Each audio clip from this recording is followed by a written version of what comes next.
This week on The Futurists, Steve Suarez. I'm always the optimist looking at how technology is going to benefit us. I'm sure there are downsides, but as any technology, we have to look at those downsides and make sure that we protect against them.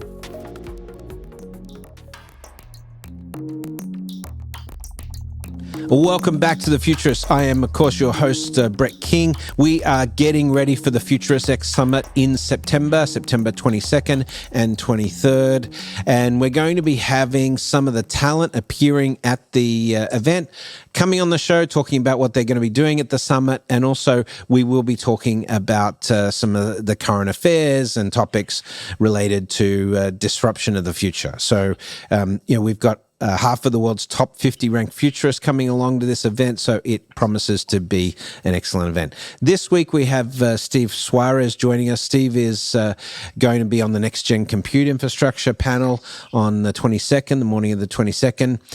Steve and I have some shared history together. These days he's the CEO of Horizon X, but previously he was head of global head of innovation, global functions team at HSBC, where, of course, you guys know I did about 10 years with HSBC on the digital side. He's also been, he's a Harvard and MIT alum. He's been a guest speaker at Oxford University. He also has over 30 years of experience in consulting, telecoms, and financial services. Steve Suarez, welcome to The Futurists. Thank you, Brett, and pleasure to be here. So, first of all, I wanted to start off with some news. You and I, the first day we got together after, having not seen each other for a long time after the HSBC days recently in Dubai, The first thing we started talking about was Q Day. Right. And the audience has heard me talk about, Q Day before, but just to refresh people, this is a point in time, sometime in the future, presumably within the next 5 years or so, where we will have a 100,000 qubit stable quantum platform that will be able to break current existing RSA encryption technologies. That's a very brief summary of what we see. And that obviously then compromises a lot of our current infrastructure in terms of information technology, including much of our financial services sector, government communications, even military communications, which is why the US military is spending, billions of dollars on post-quantum encryption technologies. But the reason I bring this up is that this week, as we're recording this show, China has announced their a current model using quantum annealing, which has been able to break 50-bit RSA encryption. Now, this is not the end of the world as far as security goes, but it's a proof of concept. Remember, most of the stuff we're talking about is either 1024 or 2048-bit encryption keys. So a 50-bit encryption key is a long way from that. But as a proof of concept, it shows that as soon as we can stabilize quantum in a platform, we are conceivably going to have a Q day. The evidence is growing. I hope that's a fairly accurate summary, Steve. You're much more of a quantum expert than I am, but tell me what this means for you in terms of the Chinese announcement, and is it a validation of what we've been talking about, or where does this sit in the scheme of things? Yeah, I think so. I mean, this is the Futurist podcast, right? So we're talking about looking at the future and looking ahead. And I think it's a perfect topic to be talking about. So if you think about what they've done, because this is not the first time they've announced this, they announced that they broke 22. Now they've gone to 50. All of this is about scaling. You got to start somewhere. And the fact that they've proven that out means that once a quantum computer gets strong enough and you get your hands on it, you'll be able to break that type of encryption. The reason I find this field fascinating is that this is going to be the greatest, largest upgrade of human technology in our whole lifetime. So every encryption, every cryptography that exists today will have to get upgraded because Using of quantum. Yeah. exactly. And so and that's a huge opportunity. I mean, if you think about cybersecurity, I think the numbers for 2027 are like $24 trillion. That's 24 trillion, where the opportunity is. And so everything relies on trust. Yeah. Banking, airlines, everything. And so if you do anything to compromise that trust, then a lot of organizations get incredibly disruptive. And I think the smart organizations today are exactly the way you said, Brett. They're looking at it today, especially governments are looking at it today and to see how they're breaking it. So it doesn't surprise me that they're doing it. I can tell you one thing, Brett. Once it does get cracked, I can guarantee they won't be telling you that it's been cracked, Oh, yeah, right? yeah, yeah. Yeah, that's true. Yeah. No, Yeah. I think there's going to be a window where state actors are using this technology, obviously, in a surreptitious manner, and trying to break. Even we saw with the Chinese weather balloons, right, over the US doing data collection, essentially data mining encrypted communications for a period of time when they knew they would be able to decrypt them using quantum. So we know that state actors are preparing for this moment. So they must be pretty convinced it's going to happen. Yeah, no, without a doubt. I mean, if it goes back and if you look at Shor's algorithm is an algorithm that was developed especially for to look at this and to be able to break it in combination with Grover's. So I think the good news is this technology not only could do this, but it also is part of the solution. So it can also protect you. So we Yes. can use quantum to Yes. protect ourselves as Quantum well. encryption. Exactly. And that's where people that are ahead of the game, starting to look at it now, will be able to do it easier and will be able to do it cheaper. If you're waiting until it happens, then that's a Yeah. pretty bad place to be. Yeah, look, I think this is one of the reasons that I say if you look at the newer players in the market, the Stripes, the new banks, and so forth, just because they're on, they're primarily cloud-based architecture. Plugging in, post quantum encryption into the cloud is going to be something that all of the cloud providers are already working on, right? Yeah, So yeah, you're going to be able to exactly. turn that on as a service in the cloud layer fairly simply, right? But that gives these organizations a fairly significant, technical adaption capability that we don't necessarily see in the big banks and the big hospitals and so forth, because most of these organizations were built in the 60s and 70s. From an architecture perspective, they didn't think like we think about that technology infrastructure today, and migrating off those old core systems in banks and going into the cloud is a lot more difficult. So I see, I don't think newer institutions, the fintechs and the new wallet schemas, Pix in Brazil, Alipay and the wallet schemes in China, the UPI layer, in India, these can theoretically, because they're on new technology stacks, will be able to sort of have post quantum encryption algorithms, in there fairly simply. But a regional bank in the US, that has a rented core, maybe, but it could be a challenge, right? Yeah, without a doubt. And that's why it's important to really understand your position, go in and grab an inventory. Like you said, a lot of vendors are going to put this in their applications. Let's just use Apple or Zoom, for example. They've already implemented PQC within their devices. So Apple launched last year, they called it PQ3, Yeah. where if you're sending messages, you're already protected with post quantum cryptography. Zoom also implemented. So you're going to find a lot of the vendor products. Absolutely, it's going to be part of their upgrade. It's going to be part of their security. But most legacy organizations, like you mentioned, Brett, have a lot of legacy systems. And Mm. you've got to first do an inventory of all the cryptography that you have, and then also prioritize which cryptography are most vulnerable to attack, and then set that up. And a lot of people today don't even know what they have. And Yeah. so I think that's kind of the first things that people need to do a full inventory of all the cryptography, understand that.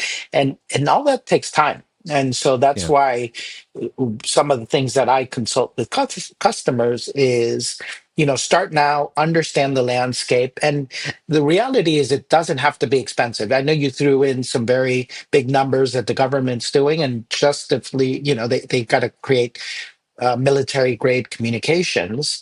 But organizations can start right now, prepare and understand. I always say that waiting is not a strategy. So come up Mm. with a strategy on how you're, and I look at it holistically around quantum, not only the threats of quantum, but I also talk about the opportunities Quantum of as a tool. quantum. Yeah. Yeah.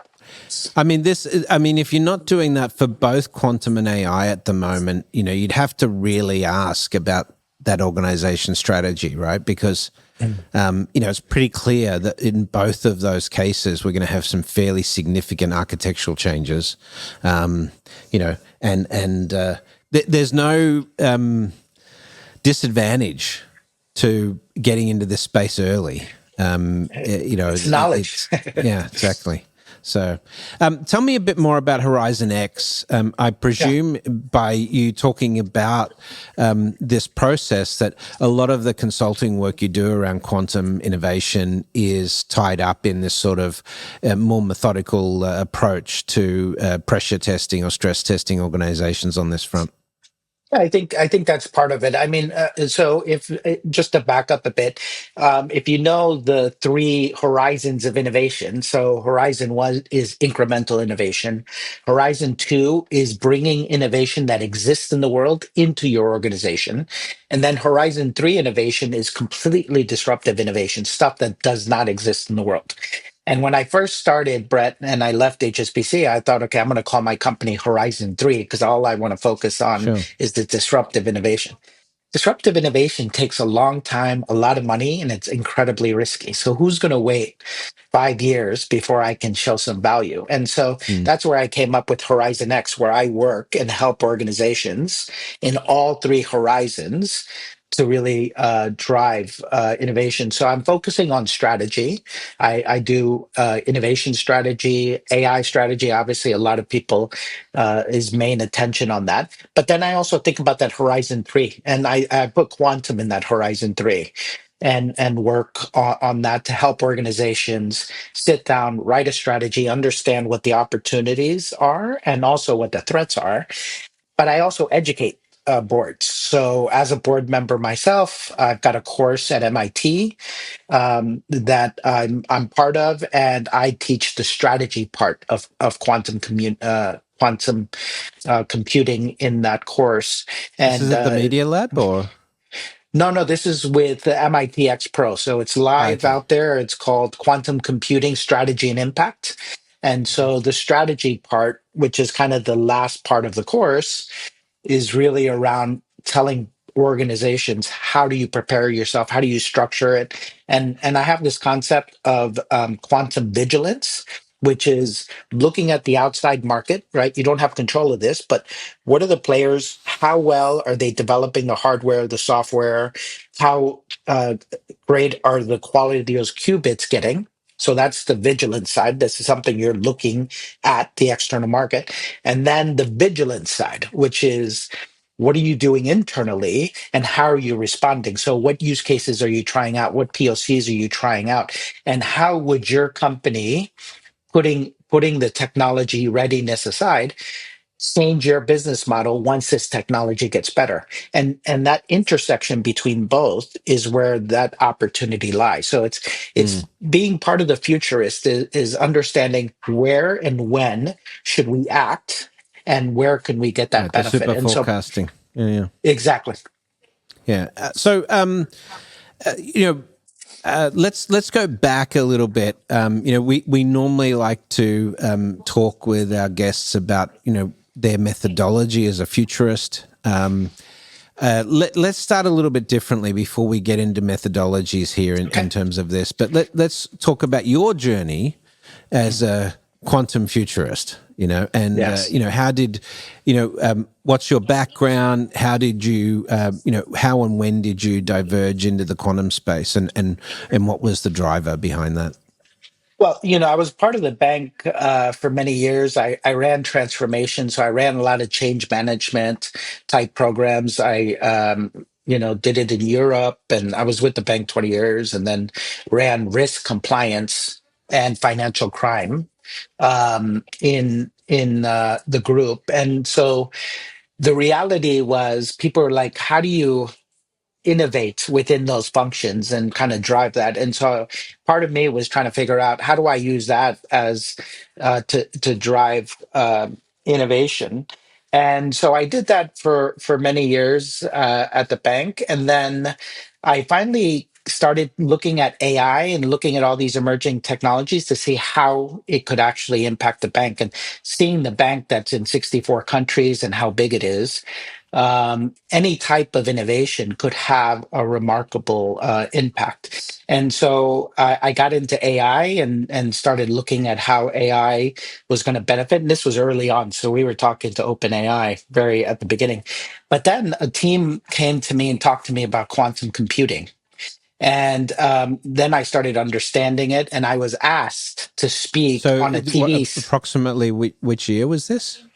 This was back in 2017. I was asked to speak on television, um, actually on a French television, about quantum computing.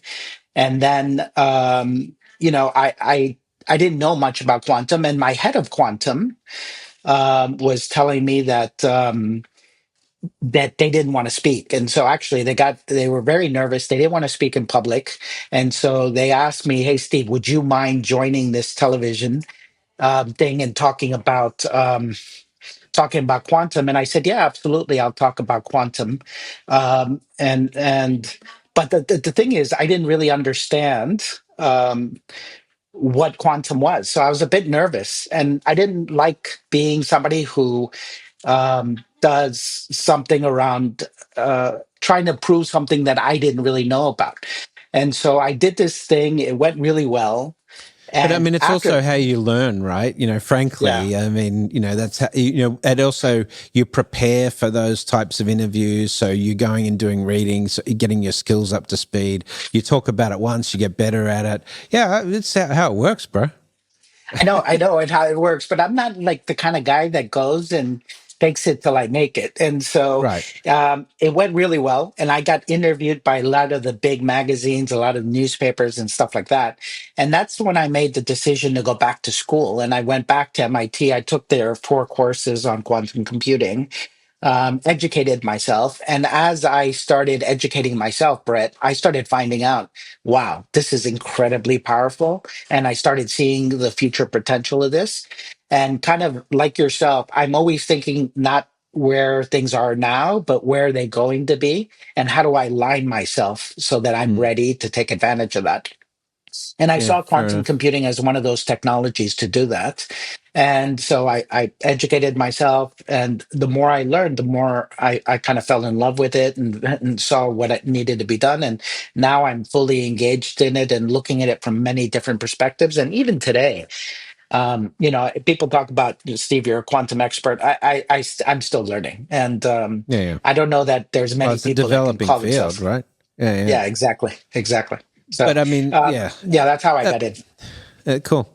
Um, so then coming back to the futurist piece of this, the Yeah. methodology piece, you talked about Horizon 3. Yeah. So when you're thinking about Horizon 3, tell us about that process, and how much of that involves you looking at sort of leading edge quantum research. Who are you speaking to be able to have that sort of clarity around Horizon 3? Well, I'm very lucky. I'm surrounded by great people like yourself, Brett, and people that I can bounce ideas at the university, at MIT and Harvard, and different organizations, and kind of see. I get access to a lot of different things, and I think part of where I feel like I add a value is the kind of the intersection, right? How do you bring these things together to really have 1 + 1 = 11? And there's a lot of opportunities in this intersection of technologies. Mm, These technologies are amazing. You have a lot of technologists that know their stuff very well. Sometimes you need integrators and people that yeah. know how to kind of communicate. And see the value between, you see something on this side, something on this side, and you can see by bringing these two things together, it can have a great opportunity. So I surround myself with very smart people, much smarter than myself. I listen to them, I work with them, and then I start thinking about, okay, how does this apply because of my experience in banking? How does it apply to banks? What should banks be starting to think about and organizing and structuring? And so those are the kind of solutions and things that I think about, sometimes ahead of time, too ahead of time. But then eventually it catches up and people say, hey, Steve, can you come in and help us on this journey? So, I Okay. think that's kind of the approach that I do today with my clients. All right. So we're going to take a quick break, but before the break, we have this little segment that we like to do, which is called the lightning round, so people can get to Okay. know you a little bit. So we're just Yeah. looking for short, quick answers. I'm going to Okay. try and quantify it because normally it's about your experiences as a futurist, but I want to talk a little bit more about quantum. So here we Sure. are. Let's get into the lightning round. Sure. Let's So, do it. what was the first mention of a quantum computer that you can recall, It was or where it piqued during your interest? Nature magazine in 2018, I believe October 2018, where Google announced that it achieved quantum supremacy. And then all the banks thought, oh, all of our RSA technology is gone, and Yeah. scared the hell out of everybody. Okay, cool. What technology do you think has most changed humanity? Oof. Um, Air conditioning. Living Where in are you sitting Dubai in Miami right now, huh? In Dubai? sitting in Yeah. my yeah. I mean, can you imagine Actually, it's going from no air condition to air conditioning? Imagine yeah. that's more than 10 times better than No, I not was going to having it. say it is a pretty cool technology. Yeah. Boom. Okay. Name a quantum theorist or an entrepreneur that has influenced you in your life and your career. I would say Peter Shor. I mean, Peter Shor he wrote Shor's algorithm, which is the algorithm. And actually, he's kicked off the whole quantum, made quantum mainstream. So he's one of the big pioneers around quantum. I think the other one that's a bit boring is Einstein, but everybody says Einstein. And he always called quantum spooky action at a distance, Yeah, only because spooky he action at this. knew Yeah, that it's hard to understand. So getting your head yeah, around it is incredible. yeah. Sorry, We I need know those this is lightning. Heisenberg uncertainty Heisenberg compensators. Remember from Star Yeah, Trek? yeah, All right. yeah. Is there a fictional depiction of quantum computing that is fairly accurate of what you think the world will be like in the future? What was this? Black Mirror had an episode. I don't know if you saw that they were using a quantum computer. Oh, she was And doing the time shifting, changing the probabilities and stuff. Yeah, that was exactly. interesting. I thought that was Yeah. pretty interesting. And I think some of the power and the different simulations and being able to Mm. do differently, that's way down, but it, it, Wow. it will be very interesting. Wow. All right. Well, very, very interesting. All right. You're listening to The Futurists. We're going to take a quick break. We'll be back after that break more from Steve Suarez, and we're going to talk about quantum AI. So we'll be back. Hi, this is Rob Tercek from the Futurist Podcast, which is part of the Provoked Media Network. I'm excited to tell you about some news. The Futurist is expanding into the real world. We're doing a live event in Dubai. Now, folks who listen to the Futurist Podcast, you're going to be familiar with the fact that my co-host Brett King has been working very hard in Dubai and other parts of the Middle East for a long time. And for more than a year, he's been putting together this event, and now with the help and support of MasterCard and Emirates MBD and many other partners, we are putting together the world's largest futurist meeting in Dubai. It will take place at the fabulous Jumeirah Beach Hotel in Dubai, and it'll be on the September 22nd and 23rd this year. So just a few weeks from now. The speakers are going to include some of the world's leading futurists and forecasters and future thinkers. People like Brian Cox and astronaut Scott Kelly. Of course, Brett and I will be there to conduct interviews and introduce some of the other folks. We've got speakers from around the world. And if you're interested in meeting futurists in person and participating in an event that attracts the future-minded, please join us on the 22nd and 23rd of September. You can learn more about it at futuristevent.com. That's futurist singular event.com. It's all one word, futuristevent.com. And that'll tell you all about the event. I sure hope to see you there in Dubai on the 22nd and 23rd of September. Thanks. Welcome back to The Futurists. I am your host, Brett King, and in the guest chair today is Steve Suarez, the CEO of Horizon X. And is it Horizon X or is it Horizon X Quantum AI Innovation, Steve? It's Horizon X. Okay, all right, cool. As an entrepreneur, you got to be able to pivot. So I don't want to lock myself into anything. All right, but let's talk about quantum AI. In terms of here's the thing that I have trouble grasping. So you may have a thesis on this or, some thinking. Quantum is still sort of inherently unstable right now. We're looking at more qubits or chip topology in the case of Majorana, for example, to stabilize, those quantum computers. But for the type of weighting systems that we see in LLMs, I wouldn't see a huge amount of benefit at trying to store massive amounts of data in the quantum on quantum computers. So the AI component is probably still going to be on classical silicon. But where does quantum fit in the AI puzzle in the future? Yeah. So there's two sides. There isn't the quantum memory, right? To use quantum computing, you actually have to get the data into a quantum state, which is not something. So it wouldn't really be used in that way. So the way I'm looking at it right now is that AI is going to help quantum. So AI is going to help quantum by identifying error correction. And error correction, like you said, it's unstable and stuff. And really being able to predict where the errors are, how do you fix it, and get better error correction, which actually makes quantum even more powerful. Right. By reducing. Because that's why we talk about the 100,000 qubit target, because it's an error correcting milestone, right, or level. That's right. Yeah. You need obviously, you need parts of those qubits to focus on error correction, and then the qubits to kind of do computation and work on that. So I see AI at first really helping quantum. And circuit design. There's a lot of different angles to where AI is going to be actually an enabler to make quantum better, faster, and for us to get higher quality qubits. Eventually, and this is kind of the thought process, is that quantum will be able to help create data sets then that will now feed into AI to make the AI LLMs even better.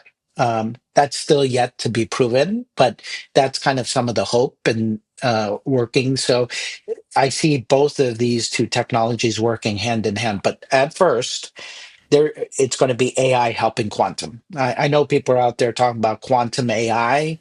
But I think that's going to be coming. It's a marriage of quantum and AI, right? That's right. That's right. And to be fair, also in terms of the weighting systems as well, if we're using sort of the probability element of quantum, there could be elements in sort of the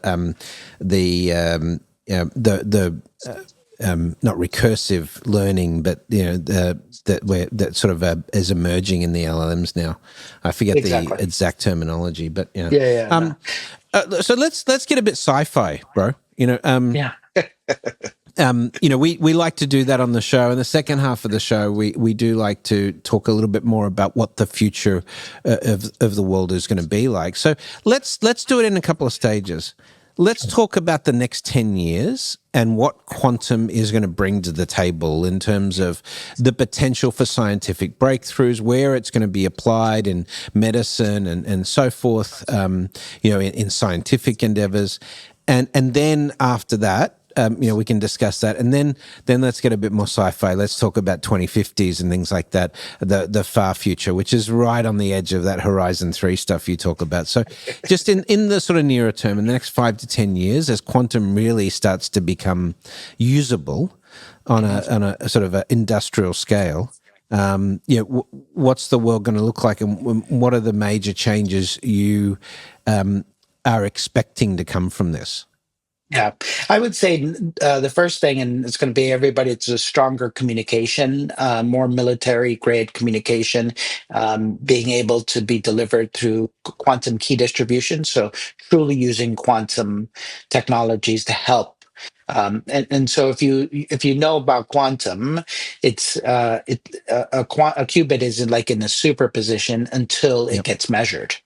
Right. And if you see that your data is being measured, then you know somebody is spying on your data. So unless it's not being measured and that encryption stays connected because you know somebody's not looking at your data, you're being protected. And so unless somebody knows how to break the laws of quantum physics, they're not going to be able to kind of break Right. this type of technology. So to That's me, interesting. it is an opportunity, and I think using the power of superposition, the entanglement power of where you have one atom on this part of the universe and another one on this, and there's instant Sure. communications between them. Understanding how to use that technology, I think, is going to be great. So I would say. Um, I would start with quantum communication and safer communication, internet, safer, even from deep fakes, that type of stuff is Mm. using this technology to come up with a way to eliminate passwords. And so think Yep. about me kind Yeah, of proving passwords that have to I, go. yeah, Passwords have to exactly. go in this world. You Yeah. can't have passwords in the quantum world.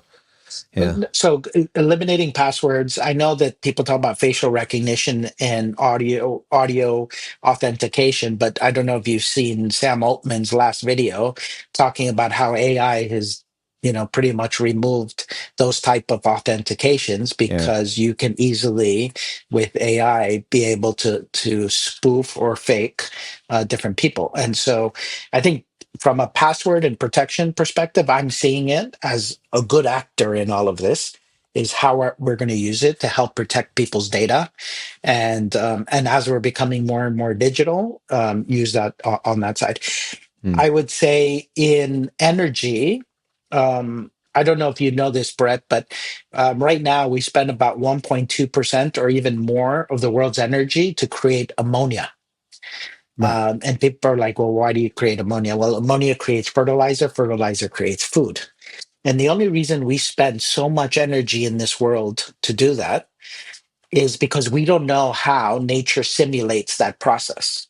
And so using quantum to help us simulate it and being able to create that much less energy, from a global warming perspective, from an energy consumption, will have a great impact. So think That's about a good better example. I batteries. like that. Yep. Yeah. Yeah. Think about better batteries, Yep. right? And so, Including carbon nanotube tech and stuff like that can be exactly. engineered with the help of quantum. Yeah. Yeah. So things that are optimized or you can simulate, this is where quantum is promising to have an impact. And then in pharmaceuticals, imagine, you could come up with a way that we can design drugs that understands your DNA, Right. understands kind of the drug, and it's more personalized. So Yeah. that Which you against could have personalized method. the Collison guys are working on a synthetic cell right now, Mm. and so you can start if I can build a synthetic cell, then and I can apply quantum with the qubit structure, then theoretically I could do a synthetic organism, right? I could do a real digital twin of you, and I could Exactly. plug that in and find out a specific pharmaceutical that I could design for your specific condition, taking into account your DNA, etc. It's pretty wild.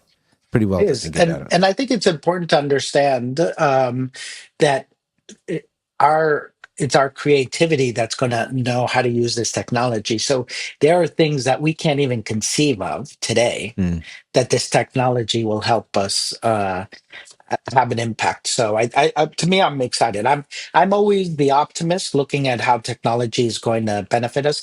I'm sure there are downsides, but as any technology, we have to look at those downsides and make sure that we protect against them. Well, one of the downsides. Well, it's both a downside and an upside theoretically, but I talk about the possibility of radical transparency produced by I love Q-Day. that. Because if you think about it, if there isn't, in respect to, let's say there's a ton of legacy communications that someone's mined somewhere, and all of this stuff comes out, who really killed JFK, and I don't know, right? But it could be this period of where you have an adjustment period where these major institutions, particularly in communication fields and politics and things like that, have not been able to do the quantum readiness thing, and suddenly all of this information en masse comes out, and it's going to be difficult because AI is also going to be generating a ton of content at the same time, and that could be manipulated quite heavily. So it's going to be a very information dense society. But in that same way, that may, philosophically speaking, it may produce a shift towards much more openness or much more honesty in the world, or much more. I don't know. I mean, humans haven't exactly proven themselves to be masters of this domain from a philosophy or an ethics perspective. So, there's certainly a question. But that's one of the things I think about. What could quantum do in terms of sort of radical transparency that opens up all of these things for discussion that have been hidden, sort of underground before, or suppressed from an informational perspective. I mean, ideally, that would be fantastic to be able to do that. But you also have the bad state actors that are going to be creating deep fakes and manipulating data, and even taking what people say and completely changing the narrative. So But we I have to think look at AI this is on going. both I sides. mean, we're within a very very short period of AI being able to do that. We don't need quantum for that, right? So, No, no, I know, yeah. I mean, when you look at some of the videos being produced on these platforms right now, it's still not great. But if you look at the improvement that has happened just in the last 12 months and you extrapolate that, then there's pretty much no doubt that you're going to see content online that is indistinguishable from the real thing fairly quickly. And we 100%. don't have a plan to deal with this stuff, Right. It's like, Who's the author that it's real? Who's going to be the authority to say, hey, this is real, this is factual? And that's where, and there's so much content going to be out there yeah. that, So it's even going to be hard. AGI, even an emergent AGI isn't necessarily going to be a source of truth, because what we're learning more and more about these models is that as they're trained on human behavior and human data, they exhibit very human-like traits, including self-preservation and things like that. So I don't know that we could depend on AGI to be the source of truth either. But that's why we have to have an emergent source of truth, because the Absolutely. more of that problems that gets introduced into the society, the more acute that problem's going to become, until we as a species say, all right, we have to have at least a clear understanding of facts, and not be able to negotiate facts, and we have to be able to agree on certain standards of information, that should be enforced or reinforced, at least, or incentivized in society. But I don't 100%. know. All right, let's get a bit futurist then. Yeah. Take us out to 2050s. how, what do quantum computers look like in the 2050s? Like, what sort of scale of compute and qubit infrastructure could we see by then, for example? Without a doubt, there'll be smaller computers. There'll actually be multiple types of computers. There's going to be the people who use superconducting, so that's kind of cooling the computer down to almost a 0 Kelvin. Manipulating, it's all going to be done on the cloud, so nobody's going to have a quantum computer at their house. It's all going to Right. be accessible. So But everyone keep will have access to quantum. everybody will have access to quantum, and but most of the large organizations are going to have access to latest quantum and that types of machines. So that's why it's important for the people. So to work in quantum, you actually have to it's going to be a different paradigm of coding. It'll be a different paradigm of using it. And so that's why I believe that the early people that will have access will have the talent, will have access to the best machines. And I think it gives such a first user advantage that it's so huge above everybody else that whoever gets in early are the ones that are really going to benefit from it exponentially than others. And so I see a lot of consolidation in the industry. And there's going to be people that are going to be using this technology, especially for optimization or simulation and communication, which is kind of the security part of it. And so think about governments all kind of working to make sure that from a quantum computer that they have that.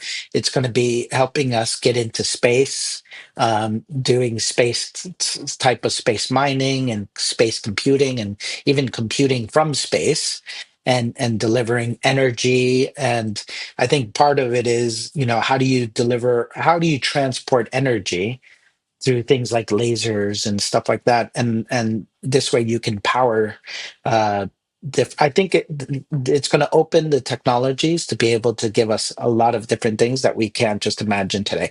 So better energy, um, better logistics. I'm hoping a better way of living for you and I, so we can actually live a lot longer than we do and stay a lot younger.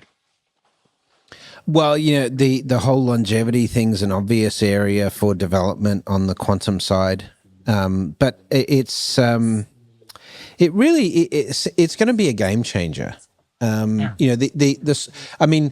exponential compute power that we're going to have and the problems we're going to be able to solve, it's sort of like a superpower for humanity, really. Quantum, even more so than AGI, because quantum's going to change our fundamental understanding of the universe. Absolutely. It's pretty wild. I mean, the fact that we're going to live to see this stuff is pretty exciting. It is, and I think that's kind of what. But I think it goes back. People today, including myself, don't know the power of this technology and what it's going to solve, and it's going to solve so many different things. I think it's the exciting part, and me being part of this journey, seeing the pioneers in this industry push forward, but really learn with them and grow with them. I'm lucky and fortunate to be part of kind of the group of people that kind of take us into that and look Well, at that. we're lucky to have you on the team, bro. So we're lucky to have you on the show, and we're also I'm looking forward to hearing your conversation at the summit. What are you going to be talking about? What do you think you'd like to discuss on stage at the summit? Give our audience a little bit of a trailer. I like talking about quantum. I like talking about innovation, but I think a lot of people are going to be talking about security. And right now, a lot of people that ask me to come and speak, a lot of big banks. I have a big, right before the show, I've got some of the top banks have asked me to go to Dubai. Well, I'll be there in Dubai to talk about this. And then obviously I'm excited to be talking at your Futurists and meet the amazing people. I know you have an amazing lineup, and I'm very fortunate to be part of that lineup with those and just kind of hear from them. And I could tell you, Brett, where I learn a lot is going to conferences like your conference and kind of hearing the Same. possibilities and what's going on and getting connected up, because that also expands my mind, which is why, those type of conferences I learn a lot, and able to take a lot back with me to say, all right, what does this mean for the future? Well, make sure to invite some people along as well. So I sure will. you do get an allocation of some tickets as a Oh, speaker. excellent. So Well, yeah. I'm sure but once people listen to this, they're already going to be pinging me to say, it's been I a want a fun ticket, Steve. conversation. Yeah, it's been Yeah. a fun conversation. Hey, listen, how can people find out a little bit more about you, about Horizon X, and what you're working on right now? Yeah. I mean, we can go to horizonxc.com, or you can email me at steve@horizonxc.com. Obviously, I do a lot on LinkedIn. I publish a lot of thought leadership um, things there. If you really want to learn, if you don't mind, Brett, I'll kind of put a plug in Sure, for the class. of course. I've got this MIT strategy class that I think is going to be key. We created this class because we didn't want it to be too technical. We know senior executives don't have a lot of time, and we wanted to take out all the fluff and get straight into the value. And so part of this class is to give executives very short, concise way to understand what is quantum, what are the opportunities, what are the threats, and how do you develop a strategy around it. It's all based online, and it's completely catered for executives. And I can send you a link. We could put it in. Yeah, no, please And send it to Elizabeth, our producer, and we'll make sure it gets out on social as well. yeah. And if you do all caps Horizon X, you get right now they're running a 17% discount. And that's not There only you go. on my course, but the other 4 courses on quantum and the entire catalog that we have access to on MIT X Pro. So even if you don't want to take this course, you want to take an AI course, if you want to take an engineering course or a leadership course, you still get that discount across all All these right, cool. courses. So, um, Fantastic. yep. Well, that's a great way to finish out the show. So thank you, Steve. Appreciate you coming on, and going to look forward to hearing more on stage on September 22nd and 23rd at the Futurists Summit. And thanks again. That's it Yeah, for the look forward to it. Futurists this week. Yeah, thanks. That's it for the Futurists this week. And make sure you stay tuned for more content that's going to be appearing at the summit. Don't forget, save the date, September 22nd and 23rd for Jumeirah Beach Hotel. And you can go to futuristevent.com to find out more information. I'm your host, Brett King. We're going to wrap it up. But thanks for joining us again on The Futurists, and we'll see you in the future.